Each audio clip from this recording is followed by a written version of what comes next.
नमस्ते, मैं हूं रवीन गौतम और आप देख रहे हैं ब्लंटली स्पीकिंग। और आज हम चर्चा करने जा रहे हैं कि हमारे देश के जो निवेशक हैं उनको बेसिकली अपना निवेश किस माध्यम में करना चाहिए। क्योंकि जो निवेशक हैं वो ये सोचते हैं, परेशान रहते हैं, उनके अंदर दुविधा रहती कि आखिर उनके लिए सुरक्षित निवेश कहाँ है। शेयर मार्केट सोचते हैं कि शेयर मार्केट में अच्छा निवेश आएगा, तो अभी मार्केट की जो हालात हैं तो उससे वो डरे हुए हैं। अब उनको लगता है कि सोने में करना चाहिए, सोने में तेजी है तो उन्हें लगता है कि क्या ये सही समय है सोने में निवेश करने का, उसमें उनको दुविधा होती है। प्रॉपर्टी में निवेश करें तो कौन सी प्रॉपर्टी में करें, कभी प्रॉपर्टी बढ़ जाती, कभी प्रॉपर्टी थम जाती, कभी उसके रेट गिर जाते हैं। तो इसी विषय पे आज चर्चा करने के लिए हमारे साथ हैं तरुण गुप्ता। तरुण गुप्ता पेशे से ज्वेलर हैं और शिक्षा से अर्थशास्त्री हैं, और समय समय पे वह भारत की इकोनॉमी के ऊपर अपनी टिप्पणियां देते रहते हैं, कॉलम लिखते रहते हैं। तो आज हम उनसे समझेंगे कि कायदे से जो निवेश करना चाहिए हम भारतीयों को, वह कहाँ करना चाहिए। और जोर मेरा जो प्रश्न है उनसे वो होगा सोने पे, कि सोने पे निवेश कितना प्रभावी है। तरुण जी, आपका बहुत बहुत स्वागत है। धन्यवाद रविंद्र जी। आप तरुण जी, तो पहले तो यही बताएं कि जो सोने के दाम इतने बढ़ गए हैं, ये क्यों तो दाम बढ़ गए हैं, और क्या अब यहाँ से कोई वापसी की उम्मीद दिखाई दे रही है, या निवेश करने का ये सही समय है? रविंद्र जी, भारत शुरू से सोने की चिड़िया रहा है। हमने देखा है कि हजारों वर्षों से हमारे देश में सोने में निवेश रहा है। भारतीय महिलाओं के पास दुनिया के सबसे ज़्यादा भंडार हैं सोने के। तो ये आज नई चीज़ नहीं है, आज भाव बढ़ रहे हैं हमें दिख रहा है। परंतु ये सदा से होता आया है। सोना एक करेंसी भी है, खाली जेवरात की चीज़ नहीं है। अब हमारे क्या हो रहा है कि सोने के दाम नहीं बढ़ रहे हैं, दुनिया भर की करेंसी के दाम गिर रहे हैं। तो वो जो रिलेटिव इम्पैक्ट होता है वो सोने में दिखता है। हम ये तो नहीं कह सकते कि रुपया गिर गया, हम ये कह सकते हैं सोना बढ़ गया। हम्म। तो सोना बढ़ रहा है, वो करेंसी गिर रही है। अब दूसरा इसका प्रश्न आता है क्यों इतनी तेजी से हो रहा है, क्या हो रहा है? वो समय समय पर वैश्विक अर्थव्यवस्था का कुछ असर रहता है। जो कोविड के बाद आया, कुछ बैंकों ने अब इसमें निवेश करना शुरू किया, क्योंकि कोविड में बैंकों को ये हो गया कि कहीं ऐसा ना हो कि उनके जो डिपॉजिटर्स हैं जब लॉकडाउन खुलेगा तो वो लेने आ जाएं उनसे पैसा, और ऐसा ना हो कि जब उनके लोन बटे हुए वो बैड हो जाए। हम्म। तो उसके लिए उनको ये हर बैंकर का एक बहुत बड़ा भय होता है, उससे बैंक फेल हो सकता है चाहे कितना भी सॉलिड बैंक हो। तो वो क्या करते हैं कि उनके पीछे रिजर्व रखते हैं। तो कोविड के बाद उन्होंने गोल्ड को एक रिजर्व माना, जो कि तब तक सिर्फ करेंसी और गवर्नमेंट बॉन्ड्स के रूप में होता था। तो इसीलिए पिछले 3 साल में हम देख रहे हैं कि सोने में निवेश बैंकों का बढ़ रहा है और इसलिए सोने के भाव बढ़ रहे हैं। ओके।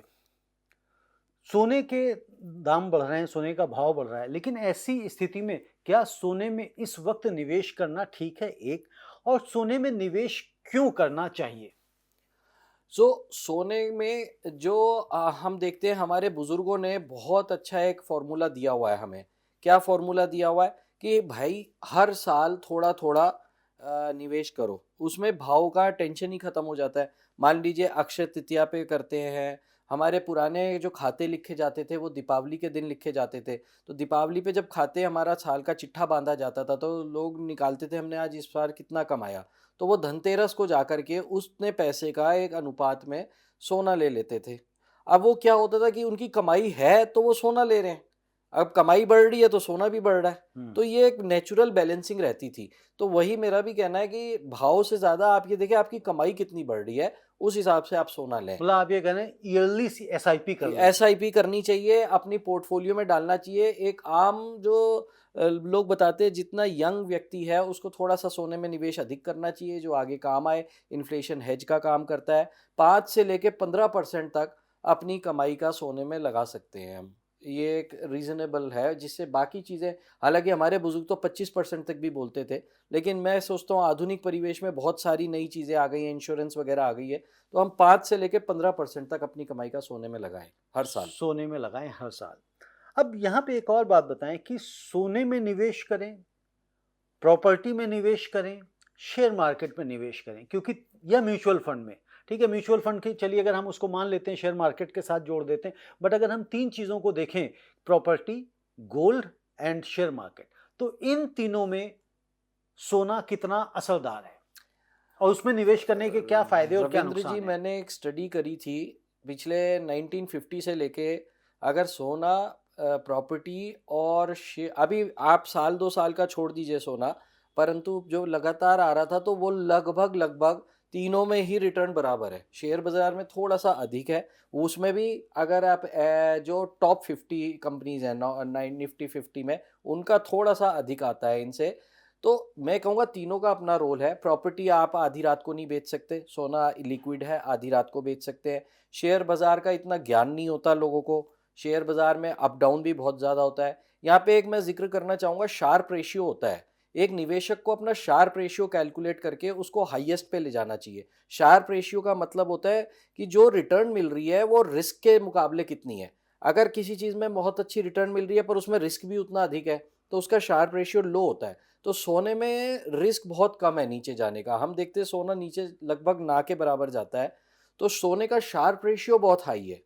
तो उस नाते आपको निवेशक को अपना शार्प रेशियो किसी सलाहकार से कैलकुलेट करवाना चाहिए और उस हिसाब से उसमें निवेश करना चाहिए, उसी अनुपात में शेयर बाजार में और उस प्रॉपर्टी में और सोने में लगाना चाहिए। थोड़ा सा कम शब्दों में समझा सकते हैं शार्प रेशियो होता क्या है और उसको कैसे कैलकुलेट करते हैं? जी, शार्प रेशियो एक स्टैटिस्टिकल टूल है जो कि ज़्यादा जिसके बारे में जानकारी नहीं है आम मीडिया में या किसी चीज़ में। शार्प रेशियो का मतलब है कि हम पहले देखते हैं कि इसमें ओवर द इयर्स इस चीज़ में वॉलेटिलिटी कितनी रही है, कितना वॉलेटाइल रहता है, ऊपर-नीचे कितना रहता है। तो हम देखते हैं शेयर बाज़ार बहुत ज़्यादा वॉलेटाइल है, 10% चाल उसमें एक-एक दिन में भी आ जाती है। लेकिन उसके बाद उसका रिटर्न भी अच्छा है, तो उसका शार्प रेशियो कितना है ये आप किसी से कैलकुलेट करवा सकते हैं क्योंकि ये आम आदमी नहीं कर सकता। गोल्ड के अंदर अगर रिटर्न है तो उसकी रिस्क बहुत कम है, वो नीचे पीछे बहुत कम जाता है क्योंकि गोल्ड के अंदर एक खास बात है, उसमें बैंक्स निवेश करते हैं। तो बैंक एक बहुत बड़ी शक्ति है जो कि 1/3 गोल्ड लगभग पूरे साल की प्रोडक्शन का बैंक खरीद लेते हैं, तो बैंक इसलिए नीचे नहीं जाने देते हैं। तो गोल्ड का शार्प रेशियो हाई है। तो ये एक मेरा मानना है कि ये हर निवेशक को इस बारे में जानकारी होनी चाहिए। होनी चाहिए। अब जैसे गोल्ड खरीदते हैं तो कुछ लोग गोल्ड ज्वेलरी खरीद लेते हैं और कुछ लोग कॉइन्स या बिस्किट्स लेते हैं। तो उसमें किस तरह से आप सलाह जी देते हाँ, हैं? जी हाँ। तीनों अलग हमारे 3 माध्यम होते हैं गोल्ड में निवेश के। एक रॉ गोल्ड या बुलियन जिसे हम कहते हैं, एक कॉइन होता है और एक ज्वेलरी होती है। तीनों का अलग-अलग महत्व है। जो ज्वेलरी है, वो कंज़म्पशन है। ओके, अगर अर्थशास्त्र की भाषा में बात करूँ तो वो कंज़म्पशन है। ठीक है। और कॉइन जो है वो गिफ्टिंग पर्पज़ से है। वो आपको अपने बच्चों को देना है, कुछ करना है तो कॉइन एक उसके अंदर इमोशनल कनेक्ट जुड़ जाता है कॉइन में। और जबकि आप डली लेंगे उसमें इमोशनल कनेक्ट नहीं जुड़ेगा। व्हेयरएज़ हम जब बुलियन की बात करते हैं तो वो आपका प्योर निवेश है। उसमें कोई लेबर नहीं लगती, कुछ नहीं लगता। तो वो highest most efficient form of investment है। तो गोल्ड इन्वेस्टमेंट हुआ, आपके बच्चों की सेविंग्स हो गई कॉइन और जबकि आपका ज्वेलरी जो है वो कंज़म्पशन है। तो ये ओके। 3 अलग-अलग एरियाज़ हैं। तो यानी कि आपकी तरह से ज्वेलरी में भी जो चूँकि मेकिंग चार्जेस लग गए तो वो कंज़म्पशन में उसको हम जी काउंट कर हाँ। सकते हैं। जी हाँ। कॉइन में भी मेकिंग चार्जेस लगते हाँ होंगे, जी। है ना? हाँ जी। और बुलियन में जो हाँ आप जी, बुलियन में तो कुछ लगता ही नहीं है, उसमें तो बस बाय बुलियन है सेल कि ये बिस्किट्स हम कहते हैं। बिस्किट कहते हैं, हाँ जी। जी। तो आपने वाइफ़ को खुश करना है तो उनको डली नहीं हाँ, देंगे आप, नहीं देंगे। नेकलेस देंगे। बिल्कुल ठीक बात है, बिल्कुल। और अगर वो नेकलेस नहीं देंगे तो फिर आपका काम कैसे चलेगा? हाँ, ठीक है? एग्ज़ैक्टली। तो वो भी देखना है और आपसे जुड़े हुए जो कारीगर हैं उनका भी काम कैसे उनका भी चलेगा, यानी चलना कि है, सब बिल्कुल। चलना चाहिए। अब जैसे आपने 3 फॉर्म तो यहाँ बता दिए गोल्ड के, ठीक है? एक रॉ में बताया, एक कॉइन बताया और एक आपने ज्वेलरी बताई। अब इसके अलावा भी आजकल जो डिजिटल प्लेटफ़ॉर्म्स हो गए हैं, ठीक है? यानी कि ईटीएफ भी आ गया है और गोल्ड के एसआईपीज़ भी शुरू हो गए हैं। अभी सोवरेन बॉन्ड भारत सरकार ने शुरू किया था, बट अब जानकारी मिल रही है कि उसने सोवरेन बॉन्ड खत्म कर दिया है, ठीक है? तो उस कंडीशन में पैसा कहाँ निवेश करना ज़्यादा ठीक है? मैं आपको एक छोटा-सा उदाहरण देता हूँ, मेरे एक कस्टमर हैं, नेपाल रहते हैं। वो जब नेपाल में भूकंप आया, तो इतना भयंकर भूकंप था कि वो उनका सारा मकान टूट गया। वो बहुत रईस नेपाल की रिच फैमिलीज़ में से एक है और 3 दिन तक वो सड़क पे रहे और उनको खाने को भी मोहताजी हो गई, जी, 3 दिन तक। तो वो मुझे आकर बोली उनकी बेटी कि भैया मुझे उस दिन गोल्ड की वैल्यू पता लगी, अब हम हर समय गोल्ड तकिए के नीचे रख के सोते हैं कि पता नहीं इमरजेंसी में कब ज़रूरत आ जाए। तो मैं ये एक बहुत मेरे लिए इम्पोर्टेंट स्टोरी थी मैं ये इसलिए कहना चाहता हूँ कि फिजिकल गोल्ड एक ऐसी चीज़ है, आप आधी रात को बेच लो, अफ्रीका में बेच लो, कहीं बेच लो।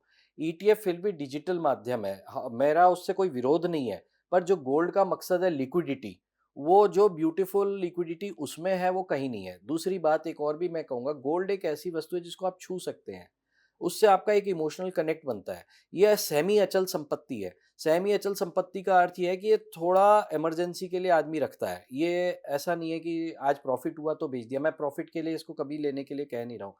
व्हेयरएज़ ईटीएफ में ये टेंडेंसी है, लोगों को प्रॉफिट दिखेगा तो उसमें बटन दबा देंगे और वो उनका हाथ से निकल जाएगा। तो फिजिकल गोल्ड रखने में, आपने लॉकर में रख दिया, कहीं रख दिया, तो वो आपका ज़्यादा आड़े वक़्त का साथी होगा ईटीएफ के मुकाबले। तो मैं हमेशा उसमें फ़ेवर करता ओके, हूँ। बट अगर अब यहाँ पे दो बातें आ जाती हैं। एक तो गोल्ड को अगर आप फिजिकल गोल्ड लेते हैं तो उसको संभालने की एक दिक्कत आई, हुँ। यानी कि जैसे आपने कहा कि लॉकर में रखना है जाके, तो एक जी उसकी हाँ। जो भी कॉस्ट आ गई एक्स वाई जेड, प्लस आपको कभी जाना है, अब बैंक की टाइमिंग्स आपकी फिक्स हैं, हुँ, ठीक है ना, तो एक हुँ। वो भी चैलेंज है उसको निकालना, विड्रॉ करना, या जी। आप अस्पताल में हैं, तो मतलब चैलेंजेस तो देखिए दोनों तरफ हैं। और जबकि ईटीएफ में हम कहते हैं कि हमारे पास मोबाइल है, जैसे आपने कहा बटन दबाया, कहीं भी हैं, देश के किसी भी कोने में हैं या विदेश में भी हैं, तो आपने वहीं से आपने बेच लिया और पैसे आपके मैं पास आ आपकी गए। बात से सहमत हूँ। इसमें ये एक मेरा अपना पर्सनल ओपिनियन है। जी, ये इंडिविजुअल टू इंडिविजुअल है। जी। गोल्ड होना चाहिए। अब आप देखिए, सॉवरेन गोल्ड बॉन्ड सरकार ने बंद कर दिया।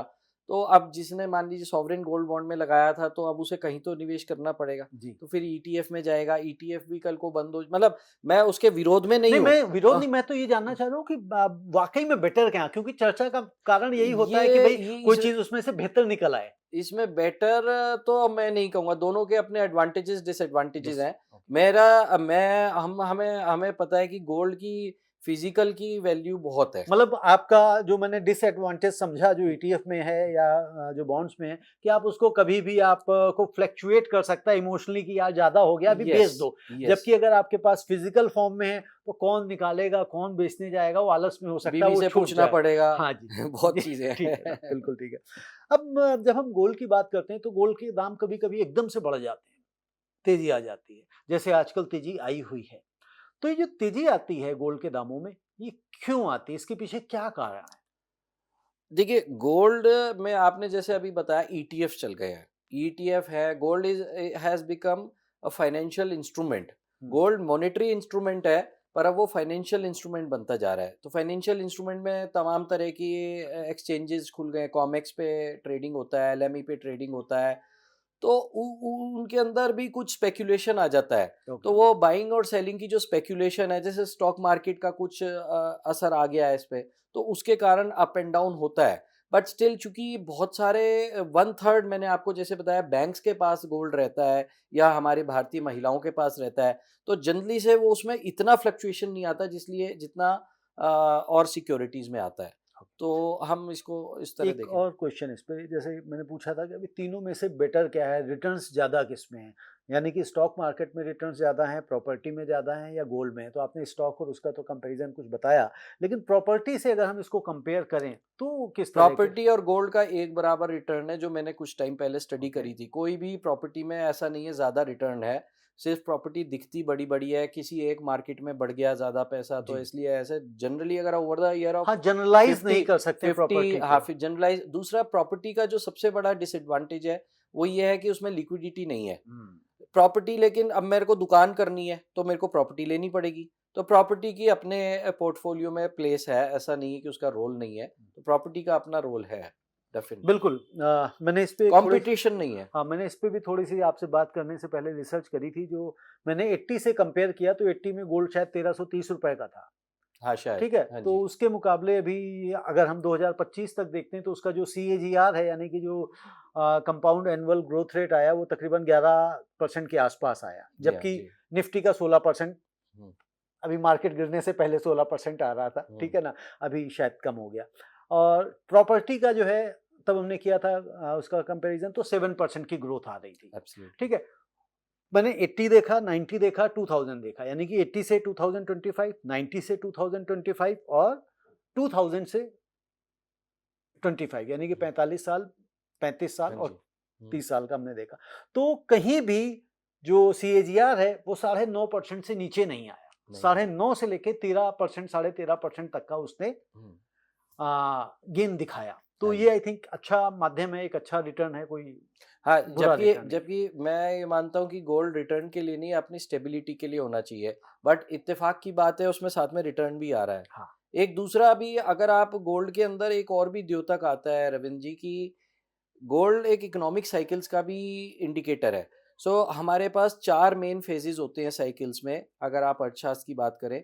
एक होती है बूम, हुँ, बहुत हर चीज़ बढ़ रही होती है। एक होती है बस्ट, हर चीज़ गिर रही होती है, ऐसा हमने देखा है इतिहास में।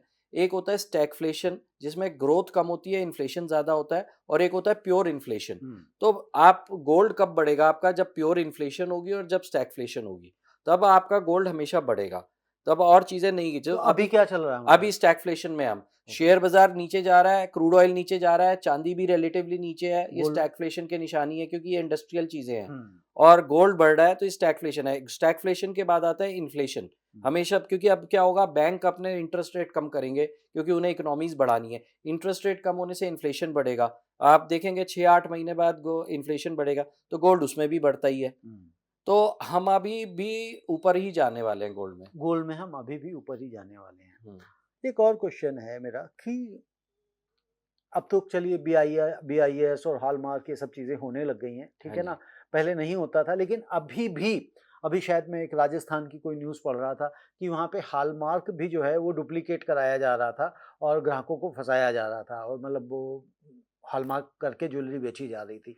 तो अगर व्यक्ति को जिसको सोना खरीदना है, ज्वेलरी खरीदना है, तो कहाँ से खरीदे, कैसे खरीदे जिससे उसको लगे कि हाँ भैया, यहाँ पे मैंने खरीदा है, सोना ही है, इसके अंदर पीतल नहीं है?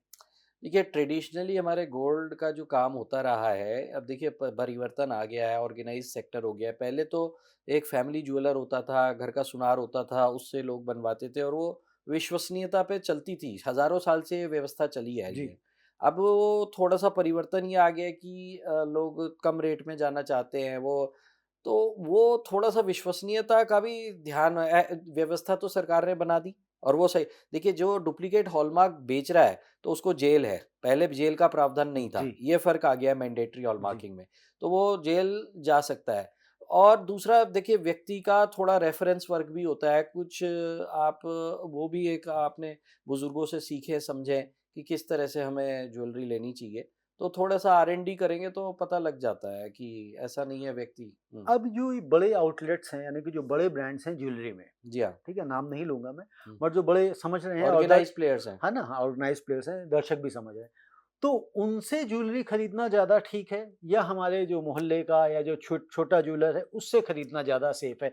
क्योंकि हुँ। जो बड़ा प्लेयर है, उसकी मेकिंग चार्जेस भी कॉस्टली होती है, छोटे प्लेयर की मेकिंग चार्जेस भी कम होती है। तो किधर जाए? तो देखिए, ये ना मार्केट में तो अच्छा है, एक प्लेयर कंज्यूमर को एम्पल चॉइसेस मिल रही हैं। मैं तो इसमें खुश हूँ। मैं नहीं, तो वो तो मिल रही है, लेकिन अब चॉइस मिल रही है, वो चूज़ किसे करें? चूज़ किसे करे, वो उसको अपनी अपनी कंफर्ट लेवल, अपनी आर-एन-डी देखनी पड़ेगी। उसे लेबर भी बचानी है, उसे कंफर्ट लेवल में भी जाना है। और मैं एक बात बताता हूँ, ऑर्गेनाइज़्ड प्लेयर के पास जो भी है, वो फास्टेस्ट सेलिंग प्रोडक्ट बेचना चाहेगा। उसके पास यूनिक पीसेस कम मिलेंगे। ओके। यूनिक पीसेस आपको इंडिविजुअल ज्वेलर पे मिलेंगे। ये यूएस इतनी डेवलप्ड मार्केट है, वहाँ भी यूनिक ज्वेलर्स का अपना जो एक सिंगल स्टोर ज्वेलर्स है, उनकी बहुत वैल्यू है। तो ये हमेशा रहेगा। तो ये हमारी कलात्मकता है। ज़ेवर जो है वो कलात्मकता है, भारतीय परंपरा है। तो वो कलात्मकता जो है हर जगह नहीं मिलेगी। वो आपको आपकी पर्सनैलिटी के हिसाब से आपको चूज़ करनी पड़ेगी, जाना पड़ेगा। आने वाले समय में आप देखेंगे एआई बहुत इसमें हेल्प करेगा। तो मैं उसपे को लेके बड़ा उत्साहित हूँ, एआई क्या हमारे इंडस्ट्री को बदलेगा। लेकिन वो अभी थोड़ा अर्ली है। मैं समझता हूँ साल 2 साल में परिपक्व हो जाएगा, तो उसका काफ़ी फ़र्क पड़ेगा। ओके। तो ओवरऑल आपसे बात करके समझ में आया कि खरे सोने में निवेश करना खरा सौदा है। खरा सोता है, बिल्कुल, जी, धन्यवाद। बहुत-बहुत धन्यवाद तरुण जी और मैं समझता हूँ दर्शकों को भी सोने में निवेश करना चाहिए, नहीं करना चाहिए और कैसे करना चाहिए और क्यों करना चाहिए, इन सब के जवाब मिल गए होंगे और फिर भी आगे फर्दर कोई प्रश्न आप पूछना चाहें, तो तरुण जी से हम दोबारा संपर्क कर लेंगे इसी विषय में और अगली चर्चा भी हम तरुण जी के साथ रखेंगे, जो अर्थशास्त्र से जुड़ी हुई होगी। तब तक के लिए धन्यवाद, नमस्ते।